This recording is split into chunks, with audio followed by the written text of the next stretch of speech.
ಜನಜಾಗೃತಿ ಸೇವಾ ಟ್ರಸ್ಟ್ನ ಅಧ್ಯಕ್ಷರಾದ ಜೆ.ಎಂ. ಅಸೇನ್ರವರು ಹೊಸಕೋಟೆ ತಾಲೂಕಿನಲ್ಲಿ ಕಳೆದ ಹಲವಾರು ವರ್ಷಗಳಿಂದ ಶೈಕ್ಷಣಿಕವಾಗಿ, ಸಾಮಾಜಿಕವಾಗಿ, ಧಾರ್ಮಿಕವಾಗಿ ಹಲವಾರು ಸೇವೆಗಳನ್ನು ಮಾಡಿಕೊಂಡು ಬಂದಿದ್ದು, ಲಾಕ್ಡೌನ್ನಿಂದಾಗಿ ಈ ದೃಶ್ಯಗಳಲ್ಲಿ ಕಾಣುತ್ತಿರುವ ವ್ಯಕ್ತಿ ಹೊಸೂರಿನ ಮೂಲದವರಾಗಿದ್ದು, ಕಳೆದ 15 ವರ್ಷಗಳಿಂದ ಹೊಸಕೋಟೆಯಲ್ಲಿ ಗಾರೆ ಕೆಲಸವನ್ನು ಮಾಡಿ ಜೀವನ ಸಾಗಿಸುತ್ತಿದ್ದರು.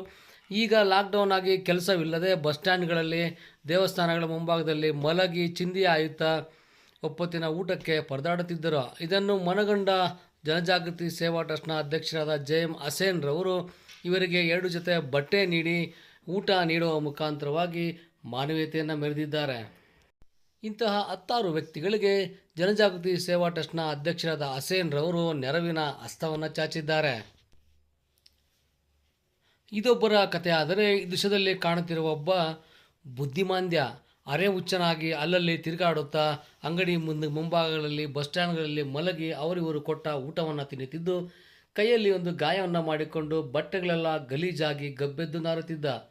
ಇವರಿಗೆ ಅಸೇನ್ರವರು ಗಾಯಕ್ಕೆ ಔಷಧಿಯನ್ನು ಹಚ್ಚಿ ಹೊಸ ಬಟ್ಟೆಯನ್ನು ಕೊಡಿಸುವ ಮುಖಾಂತರವಾಗಿ ಊಟವನ್ನು ನೀಡಿ ಇವರಿಗೆ ನೆರವಾಗಿ ಮಾನವೀಯತೆಯನ್ನು ಮೆರೆದಿದ್ದಾರೆ. ದಯಮಾಡಿ ನಿಮಗ್ಯಾರಾದರೂ ಇಂತಹ ವ್ಯಕ್ತಿಗಳು ಕಂಡು ಬಂದಲ್ಲಿ ಜನಜಾಗೃತಿ ಸೇವಾ ಟ್ರಸ್ಟ್ನ ಅಧ್ಯಕ್ಷರಾದ ಜೆ.ಎಂ. ಅಸೇನ್ರವರ ನಂಬರಿಗೆ ಕರೆ ಮಾಡಿ ಅಥವಾ ಖುದ್ದಾಗಿ ನೀವೇ ನಿಮ್ಮ ಕೈಲಾದ ನೆರವಿನ ಹಸ್ತವನ್ನು ನೀಡಿ ಮಾನವೀಯತೆಯ ದೃಷ್ಟಿಯಿಂದ ಕಾಣಬೇಕೆಂಬುದು ನಮ್ಮೆಲ್ಲರ ಹೆಬ್ಬಯಕೆ. ಈ ವ್ಯಕ್ತಿಯದ್ದೇ ಭಿನ್ನ ಕತೆ.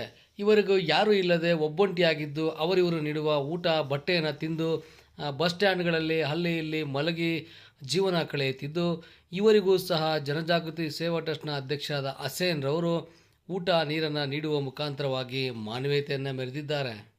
ಇಂಥವರು ನಿಮ್ಮಲ್ಲೂ ಅನೇಕರಿರಬಹುದು.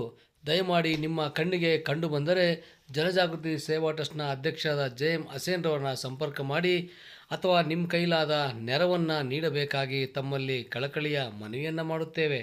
ಇಂದಿನ ಯುವ ಪೀಳಿಗೆಗೊಂದು ಸಂದೇಶ: ದಯಮಾಡಿ ನಿಮ್ಮ ತಂದೆ ತಾಯಿಗಳನ್ನು ಅನಾಥರನ್ನಾಗಿ ಮಾಡಬೇಡಿ, ಅನಾಥಾಶ್ರಮಕ್ಕೆ ಕಳಿಸಬೇಡಿ. ನಮಗೆ ಜನ್ಮ ಕೊಟ್ಟವರ ಋಣವನ್ನು ನಾವು ತೀರಿಸಬೇಕಾಗಿದೆ, ಮಾನವೀಯತೆಯ ದೃಷ್ಟಿಯಿಂದ ಕಾಣಬೇಕಾಗಿದೆ.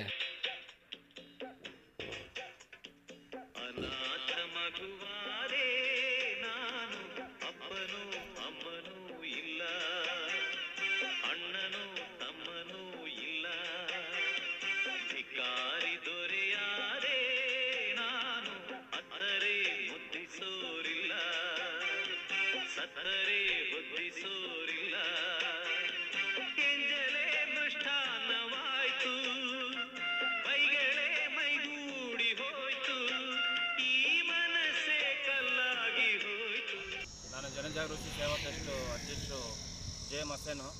ಹಿಂಗೆ ನಾನು ಈ ಕಡೆ ಹೋಗ್ತಾ ಇದ್ದೆ, ಇವರು ಅಲ್ಲಿ ನಡ್ಕೊಂಡು ಹೋಗ್ತಾಯಿದ್ರು. ಏನಪ್ಪ ಯಾವರು ಅಂದೆ. ಸರ್ ನಮ್ಮದು ತಮಿಳ್ನಾಡಿನಿಂದ ಬಂದು 10 ವರ್ಷ ಆಯಿತು.